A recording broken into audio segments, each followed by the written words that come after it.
Hello guys, ഇന്ന് നമുക്ക് പുതിയൊരു ആർട്ടായാലോ. ആർട്ടിൻ്റെ പേര് മണ്ഡല ആർട്ട്. അപ്പോൾ മണ്ഡല ആർട്ട് എങ്ങനെയാണ് ചെയ്യുന്നതെന്ന് നോക്കിയാലോ. ആദ്യം കോമ്പസ് വെച്ച് ഞാനൊരു സർക്കിൾ എടുത്ത്, കാരണം ഞാൻ ചൂസ് ചെയ്തൊരു ഡിസൈൻ എന്ന് പറയുമ്പോൾ സർക്കിൾ ഷേപ്പിലിരിക്കുന്ന ഡിസൈനാണ്. എന്നിട്ട് അതിൻ്റെ അകത്ത് ചെറിയ ചെറിയ സർക്കിൾസൊക്കെ വരച്ചതിന് ശേഷം ഇങ്ങനെ ബ്ലാക്ക് പെൻ വെച്ച് എനിക്ക് വേണ്ട ഒരു ഡിസൈനൊക്കെ നെയ്ത് ചെയ്ത്. മണ്ഡല ആർട്ട് എന്ന് പറഞ്ഞപ്പോൾ എനിക്ക് ഓർമ്മ വന്നത് കയ്യിലൊക്കെ നമ്മൾ മെഹന്തി ഇടൂലേ, അപ്പം മെഹന്തിയിൽ ഒരു സമയത്ത് ഒഴിച്ചുകൂടാനാവാത്തതായിരുന്നല്ലോ ലോട്ടസ്.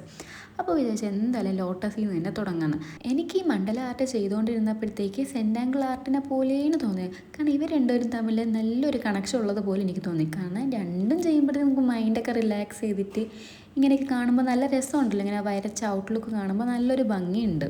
അങ്ങനെ വരച്ച് എൻ്റെ ഡ്രോയിങ് ക്യാമറയുടെ ഫോക്കസിനെ പുറത്തോട്ട് പോയി. എന്നിട്ട് വീണ്ടും അഡ്ജസ്റ്റൊക്കെ ആക്കിയിട്ട് വീണ്ടും എൻ്റെ മണ്ഡല ആർട്ട് വരയ്ക്കാൻ തുടങ്ങി.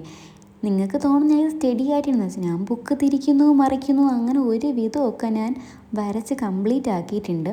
കംപ്ലീറ്റ് ആയതിന് ശേഷം ഇതിൻ്റെ ഔട്ട്ലുക്ക് കണ്ടിട്ട് 10ൽ എത്ര മാർക്ക് തരണമെന്ന് തീരുമാനിക്കുന്നത് നിങ്ങളാണ്. എനിക്ക് ഈ മണ്ഡല ആർട്ടിനെക്കാട്ടി ഒരു പൊടിക്ക് ഇഷ്ടപ്പെട്ടത് സെൻറ്റാങ്കിൾ ആർട്ടാണ്. ഇപ്പം നമ്മൾ കളർഫുള്ളായിട്ട് സെൻറ്റാങ്കിൾ ആർട്ട് വരയ്ക്കാൻ തുടങ്ങില്ലേ. വരച്ചു വന്നപ്പോൾ ഈ മണ്ഡല ആർട്ടിന് ഞാൻ വിചാരിച്ചതിനെക്കാട്ടി അടിപൊളി ലുക്കൊക്കെ ആയിട്ടുണ്ട്. ഇപ്പം നമ്മൾ ഈ സർക്കിളിൻ്റെ ഒരു സൈഡ് മാത്രമല്ലേ കംപ്ലീറ്റ് ആക്കിയിട്ടുള്ളൂ. അടുത്ത സൈഡിൽ ഞാനൊരു ഇവിലൈൻ്റെ ആ ചിഹ്നമില്ലേ, അതാണ് ഞാനിവിടെ വരച്ചു കൊടുത്തത്.